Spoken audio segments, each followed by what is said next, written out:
Hey, what's up everyone? Raging Golden Eagle here, having way too much fun as always. And recently I've been getting quite sick and tired of people thinking that anyone who doesn't pick between two shitty sides is a fence sitter. It's almost as if they forgot exactly what that term actually means. Yeah, sure, there's a few legitimate fence sitters out there who seem to want to be spit roasted and suck up to both sides, but people like me openly despise both sides most of the time. Instead of doing the fence sitter thing and trying not to piss off either side, I'm pretty okay about pissing off both sides. I make it pretty clear that I'm pretty much a mercenary. I believe that loyalty is a two-way street. I am only loyal to you and your goals as long as you are loyal to me and mine. The second I stop getting what I want out of you, I'm going to stop giving you what you want from me. It's that simple. So that will make me what, a fence burner, I guess? I don't know. I'm basically like Stan in that episode of South Park about voting, which you guys should watch if you haven't already. The one where he has to pick between a giant douche and a turd sandwich and hated both of them. Cause let's face it, in most ways that actually matter to me, there's not really much of a difference between the two authoritarian sides. The only difference is which of our rights they want to take away first and how fast they go about doing it. Hell, let's look at the First Amendment here in the US for example.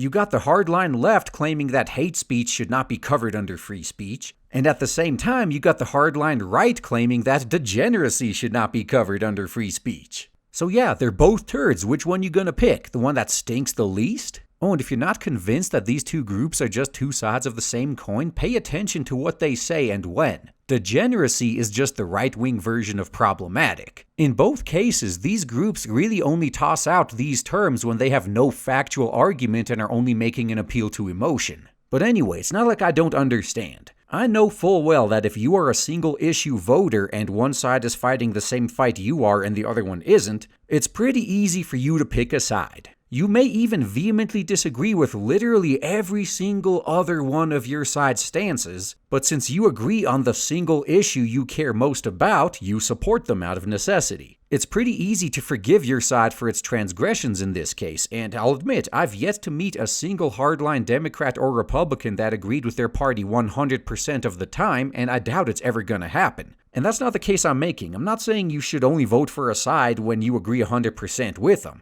I'm trying to point out a different problem here. Cause what about the people like me whose many issues could be lumped into a single one called simply, if I'm not hurting anyone, leave me the fuck alone? Neither side wants to give me that. Well, if we count third parties, libertarians do, but that party has pretty much become a joke recently. So basically, I'm stuck in the position of having to pick and choose which rights I want to sacrifice in order to maintain the others. And not permanently either, they're gonna come for those sooner or later. Hell, even the Republicans, who always preach to be for smaller government and pro-freedom, never seem to put their money where their mouth is when they actually have the power to do exactly what they've been preaching.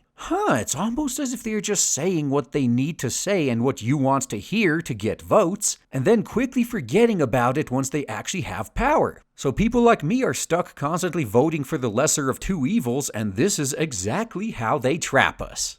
You see, they understand full well that they can be horrible pieces of shit and will still support them over the other side as long as they are not as bad as this other side. They're taking advantage of us. They know that they can push all the way up to the line set by what they consider the greater evil, but as long as they don't cross that line, we'll put up with them to avoid the greater evil. And when they see their support falling, they start with the scare tactics. Well, if you don't vote for us, this greater evil's gonna win, and then you're really gonna be screwed. And for a prime example of this, look at the UK. The Conservative Party there is completely cucked and worthless in every way, shape, and form. But they stay in power by reminding the population that it's either them or Labour and Prime Minister Corbyn. While they are out campaigning, they will tell you with a straight face that the most important thing isn't your own personal beliefs and values, it's defeating the left. So I propose we test that. Maybe the lesser evil needs to be told that you will vote for the greater evil until they stop being evil. Basically, I'm suggesting we need to bring back full-blown mutually assured destruction. They tell you to throw away your principles and beliefs to support them because if you don't, the greater evil will win and the most important thing is stopping that from happening?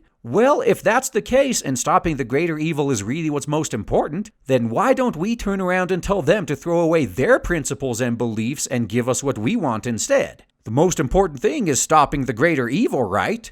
So why don't you fucking prove it and do yourself what you expect all the rest of us to do for you? If you try this strategy, you'll find that none of them are willing to do that. Because, shocking truth, the most important thing to them isn't defeating the greater evil, it's what comes after that. Putting them in a position of power over all of you. So maybe it's time we stopped playing the lesser evil game and told them flat out that we will not support them until they actually give us a reason to. They actually need to offer us something, not just scare us with everything the other side will take should they win, and point out how it's less than what this side will take from us. I don't know about you guys, but if your only sales pitch to me is that you are not as bad as the other guy and you will take less from me than they do, that yeah, you will still fuck me up the ass, but at least you're gonna use lube while you do it, unlike your opponent, then honestly you can get fucked. I mean, sure, if I don't have a choice, I'll pick you over the other guy, but don't mistake that for support. Any votes for you are actually votes against the other guy, not for you. Which means you can be very easily replaced as soon as someone lesser evil than you shows up.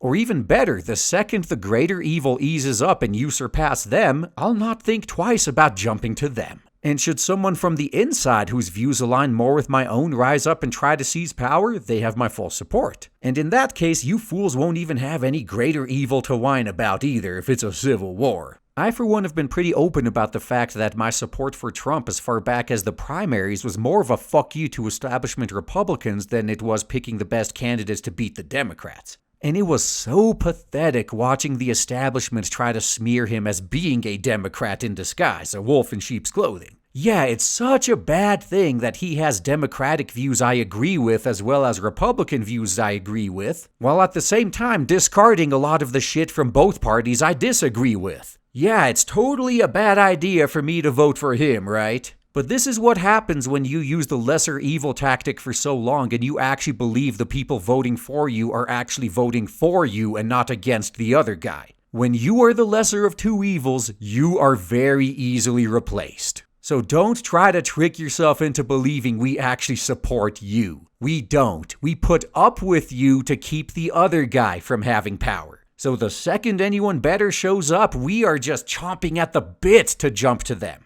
But yeah, when it comes to Trump, luckily for us, the establishment was soundly defeated this time around, but we are not even getting started yet. The sad fact is that Trump is still forced to make concessions to the establishment in order to stay in any sort of power. But give it a few more elections and maybe we can fix that too. And that's all I gotta say, guys. Thanks for listening.